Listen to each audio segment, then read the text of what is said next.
Asibingelele babukeli bayo iBlack Lives TV, igama uMiss Mamelo wakaZondi. Kanti-ke asikhumbuze ukuthi kunengoma kazwelonke ngomhla ka-22 kuJune 2024 ngo-Saturday. It's their third annual abazobe be-celebrate laphaya e-People's Park. Enzani sure ukuthi-ke nje sonke siwuZulu siyahlangana khona, siya there siyobungaza loluya suku lolana umnandi kakhulu.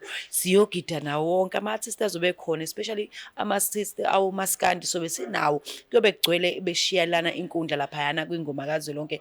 Asihlangane khona-ke mhla 22 kuJune 2024 kuyobe ku-Saturday njalo. Khumbula ukuthi-ke nje kuyobe-ke kuthiwani kusinwe ngobethole. My father is colored. Yes, it's Adams. Really? Yeah. Okay, siyona-ke isho okay. Njengamanje-ke sinayo usisi wethu ozokhipha imfihlo yakhe, sizwe-ke ukuthi imfihlo yakhe imayelana nani. Asichazele kabanzi-ke ukuthi yena isona siphi isitori sakhe azositshela sona namhlanje. Sawona sisi njani? Sawona njani sisi? Ngiyaphila, u-right? Ngiyaphila. Ngikhona. Usisi yona iphi imfihlo afisa ushare lona namhlanje? Bengifuna ukunishayela imfihlo ukuthi ngiyazi umamami ukuthi wabulala ubaba wami. Okay, your mom ubulala ubaba wakho. Kanjani? Ngangisamncane mina. Mabechaza abadala bathi ngangisamncane, ngangisasesiswini the time ubaba wami eshona. Kuthiwa ngangina 3 months esiswini. And then ekuhambeni kwesikhathi umama wami wazala, esikhathini sokuthi abelethe. Mayebeletha wangithatha wangisa emakhaya kababa wami. Ekungiseni khona wafika wangibeka khona, aphinda angawabuye wazongibheka. Then uma shuthe ngimitheni kwami, ekumitheni mina akazange yena aza aye kubo. Ayovela ngesikhathi ekhulelwe. Azange azaye kubo futhi akazange aze ayovela even la khuliliswe khona. Wavela nje wafika ngesikhathi esebelethile. Okay. Shuthi aphindele eThekwini ekungiletheni kwami kababa bese abuyele eThekwini. Buyeleni kwakhe eThekwini aphinda amithenye ingane.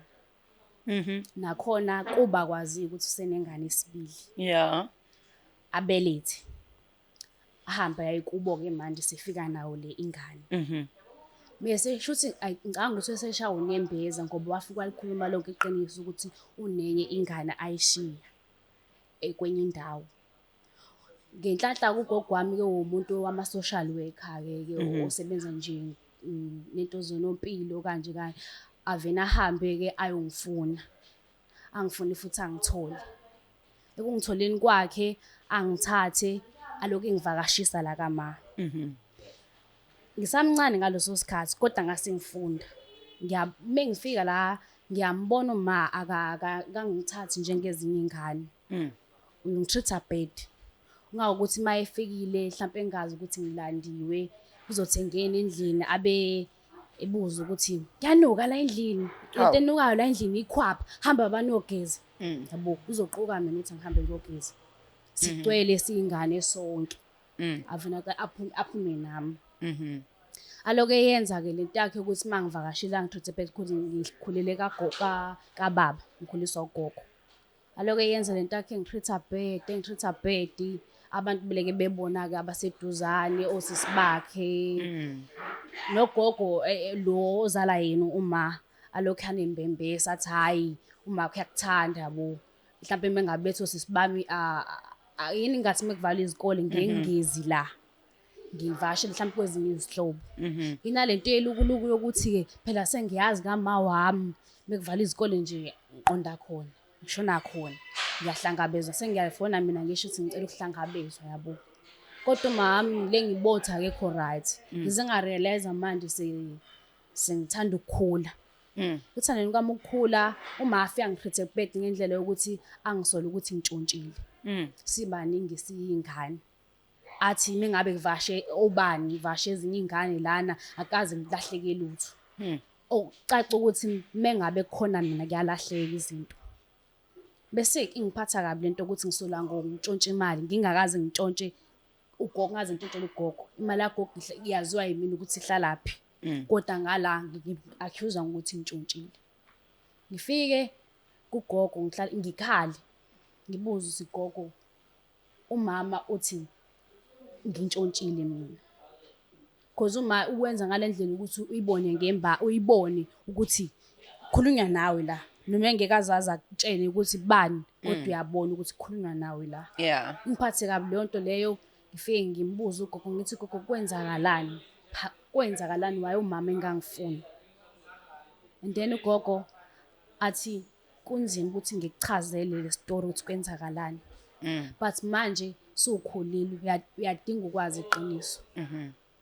Asho ukuthi ubaba wami lo muntu othanda kakhulu utshwala. Uthanda kakhulu abantu besifazane. Oshayayo. Yabo. Shuthi kwagcina uma wami sebebambana ngezandla bobawu2 benobaba. Okusho ukuthi lo wesilisa angazi noma kwenzakalani noma manje mhlawumbe wengenayo noma mhlawumbe wephuza kakhulu angazi. Kodwa umama wagcina ekwazile ukuthi kube yena onqoba ubaba. Waseshona kanjalo kubaba ke. Waseshona kanjalo ubaba ke. Then umama namanje uyayenza lento yakhe ukuthi angitreat bad mangikhona. Sengeze ngadecide ukuthi ngiqhelelanise naye.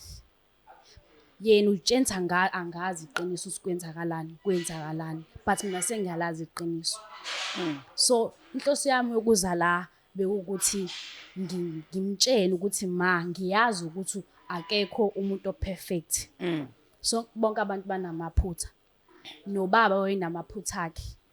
Nawe futhi kulento bozenza kumina bongaqondanga ukuzenza. So bengifisa ukumtshela uma ukuthi kukho konke kwenzakalayo ngiya-understand ukuthi ubeyenziswa yini yonke lento. Bengakhona ukuthi sixoxisane ngayo lento le sidlule kuyona. Udlulwe. Yebo, sidlule. Mhlawumbe nami ngakuthola ukuphumula nokuthi nawe ufile njengazonke ingane equally. Yebo, ngimdala. Kodwa ayikho into eqala idlule kumina ngazi sekingane zamanga ngimdala. Ayikho into eqale idlule kumina ngazi. Kwabona bangithathi notice because noma akangithathi notice. Uma uyakhona ukuthi akhulume ngami kubona. Even ngishiye mhlawumbe into yami khona. Ngishiye into yami. Izokhona le isancane ingane iyabuya ngantshela ithi uma uthe lento nje obuyishile la wayontshontshile la usuka khona. Isancane ayazi kwenzakalani. Uma wami uzokhuluma bese ngiphatha kabi lento ukuthi uma kanti yini engamenza yona.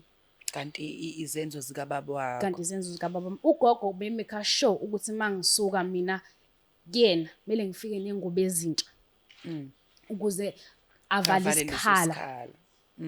Namanje kusawugogo yonke into ugogo. So manje ugogo yena akutshela ukuthi hayi uma wakho wenza lesenzo sokuthi adlulise ubaba wakho. Ugogo wangitshela ukuthi mhlawumbe ingakho uma wakhe engakuthandi ingabe ubaba wakho wayemhlumeza. Ugogo mayesho ukuthi ubaba wami wayemhlumeza nawe uyakusho lokho akamfihli. So wena ukuthola kanjani ukuthi uma wakho abulala ubaba wakho? Ngikuthola ngogogo shuthi ugogo babazi bona. Beyayi indlela okwenza ngayo yagcina ifinyelelile kogogo kwenzakalani. Naye uma wagcina selokhu nje so manje ufisa ukumazisa ukuthi hayi kona konke lokumhlukumeza abekwenza akangishithi njengengane zonke sengiyalazi iqiniso kwenzakalani angisathi njengengane zakhe zonke. Ngiyadinga uthando lukamama. Hayi asike simfonele uma wakho siza ukuthi uzothini nje ukuthi nje uyahehebeza nani kuzothanda kuba bukhuni kodwa ngoba ngikhona ngizobe sengiyazama ngingenelela ukuthi akwazi ukuthi akuphi indlebe nikhulume lolu daba ngoba nawe uyasho ukuthi uyamxolela because you understand akukho lula uxola umuntu ade kwenze okubi but because you do realize and nawe usuyasho ukuthi njengomuntu wesifazane so kutshengisa ukukhula kwena nakho lokho nokuba mdala nokwazi ukuthi impilo usuyibuka ngenye indlela of which it's a good thing yabo. So asike sizame ukuthi simfonele uma sikhulume naye mase uyamnabela ukuthi usuyalazi udaba but manje nawe ufisa ukuthi ulingane nazo zonke izingane asimfonele sizothini.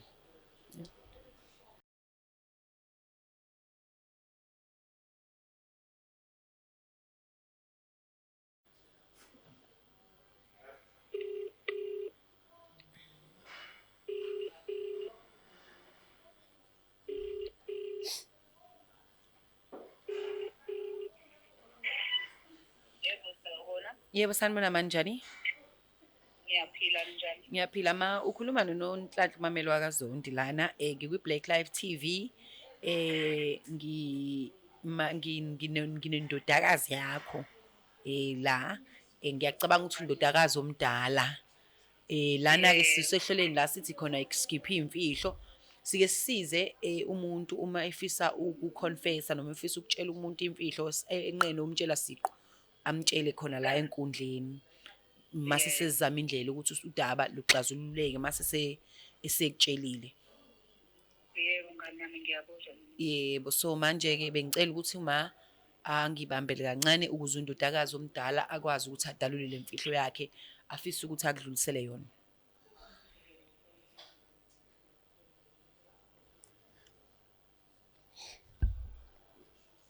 Sawubona ma. Yebo, Ngiyaphila unjani? ngiyaphila. Ngiyaphila nami. Mm. Bengisacela ukukwazisa ma ukuthi ngiyazi ukuthi lento eyenzakalayo phakathi kwethu ukuthi idalwa yini. Ukhuluma ngento eyenzakala phakathi kwethu enjengani Ayanda? Lento yethu maye ukuthi sibuye singaboni ngasolinye. Ayanda ngikulalela. Ma ngiyazi ukuthi ekukhuleni kwami ubungitreat-a ngenye indlela ayifana nezinye iy'ngane.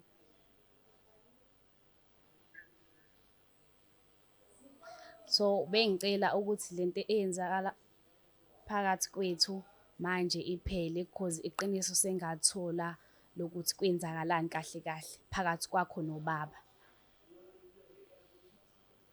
Ayanda ngiyakuzwa ngani yami, kodwa angiqondisisi ukuthi kahle kahle ufuna ukwenze njani, sixoxisane sihlale phansi ngakho lokho okwenzakalayo. Sesingaxoxisana nje ma kodwa bengicela ukuthi siye sikhulume la efonini kuzwe bonke abantu abakhona la. Since ngicelile ukuthi ngikhulume le mfihlo yami ehlezi ngiphethe kabuhlungu. Ukuthi khona elinye ilanga engafika lapha kagogo wakhuluma nje into engayithandanga kumina, ngase ngibuyela kugogo lo wakababa. Ngase ngibuza ukuthi ngabe yini engayenza kuma. Wabe sehlala phansi nami ugogo wasengichazela ukuthi kwenzakalani phakathi kwakho nobaba ngesikhathi mina ngisasesiswini ngingakuzalwa. Mina bengicela bengicela ukuthi-ke konke okwenziwa ubaba bengicela ukuthi ungixolele ngingasale sengifela izono zababa kanje. Bengicela ukuthi ungitreat-e njengengane zonke, ungazi ukuthi ngingane yakho. Ngiyakuzwa Ayanda ngiyani. Ngabe mama kuyiqiniso ngempela ukuthi kwenzeka lento eshiwo ugogo ukuthi yenzeka phakathi kwakho nobaba yenzeka ngempela? Ayanda ngani yami ngicela ukuhlambuluka ngani yami kunjalo impela. Baba wakho Ayanda wangihlukumeza kakhulu. Baba wakho base ngiyinhlekisa ngisho emphakathini ngenxa kababa wakho. Ngathi mengithola ukuthi ubaba wakho ngikhulelwe wena. Inhliziyo yami ayikaze izihlukumezeke kanje futhi mangicabanga ngaye noma ngibona wena ngoba konke oyikhona kuwuyena kuvane kungikhumbuze yena ngane yami. Ubaba wakho ngendlela awangihlukumeza ngayo ngane yami kaze ngathatha isinqumo esinzima sokuthi ngivane ngimbulale ngane yami. Manje njalo uma ngibona wena ngane yami ngifikelwa yileso sithombe. Ingakho nje ukuthi noma ukhona phakathi kwezinye iy'ngane engizala kube ngazuthi ngiyakhiphela eceleni inxa kababa wakho ngane yami. Yebo ma, kuyazwakala nakumina kubuhlungu ukuthi kwagcine kukhona oyedwa umzali wami owangishiya. Kodwa-ke bengicela ukuthi sikubuyisele eceleni konke okwenzeka. Ukusiqala impilo entsha siqale kabusha yonke into. Ngiyacela ma. Ngani yami ngiyaxolisa kodwa-ke ngiyathemba ukuthi ngoba ubusukuzwile lokho wakuthola ukuthi nawe ukubona ngokukhula kwakho ngani yami mhlawumbe nami enhliziyweni yami ngizokuthola ukuxoleleka nokuyixolela mina qobo lwami. Hayi ma, kulungile. Ngiyathemba ukuthi yonke into sizoba right. Manje sekuzoba ngiyakuthembisa uzofana nje nazo zonke iy'ngane zami ey'khona. Ngizozama ngayo yonke indlela ukuthi konke lokho kusemqondweni wami kusiphume ingane yami nawe ufane nezinye iy'ngane. Ngiyakuthanda ayanda ngane yami. Okay ma. Engakwenzayo nami ngakwenziswa yisimo. Okay mama, ngiyakuxolela kukho konke okwenzile, sonke sinamaphuzu. Ngalesi sikhathi ngikhula ngiyabona ukuthi impilo inzima, ngiyabona abantu besifazane behlukumezeka. Ukuthi uyayivikela nawe. Ngiyathembisa ukuthi ngizokuhlonipha njengomzali, ngikunikeze inhlonipho. Bengicela nawe mama ungiphe uthando, ungithande, ngiyadinga uthando lakho. Ngiyayidinga isifuba engizokhalela kusona. Akukho kunye okuyophinde kukuphazamise emoyeni. Ngizokunika uthando lokuba umzali lolo oludingayo olungaphezulu kwalolu ukuthi wena mhlawumbe olulindele ukuthi ngizokunikeza lona ngane yami, ngoba nami ngizwa ngiphole enhlizweni ngaphakathi. Yebo ma, ngiyabonga kakhulu. Usale kahle. Okay. Yebo. Okay, uzizwa njani usukhulume nomama? Ngizizwa ngijabule kakhulu. Bengicabanga ukuthi uzothetha Ngoba uyakunika lelo themba leli lokuthi nisangahlala phansi nikwazi ukuthi nikhulumisane. Yebo, ngizizwa ngijabule It's so kakhulu. lovely. Ngiyayizwa ne-conversation yenu, it's going, kumnandi kunjeyana, of which is a very good thing. Yeah, ngiyabona Ngijabule ukuthi hayi kakhulu. ku-right, ku-happy. Ngathi khona into esukile nje mahlombe ami. Uya-understand. Oh. Alright, babukeli bayi Black Life TV, siyajabula khona mekhona imfihlo eyikwazi ukuthi igcine sekuthola lesisombululo ekugcineni kwazo, nanokuthi sikwazi ukuthi ke sifinyelele edabeni ngendlela e-right, kube khona ukuthobelana kwemoya. See you next time khona la kwiskipha zona izimfihlo. Please do not forget to subscribe kulona i-page lethu la ku YouTube. Mina ngithi nje see you ngokuzayo.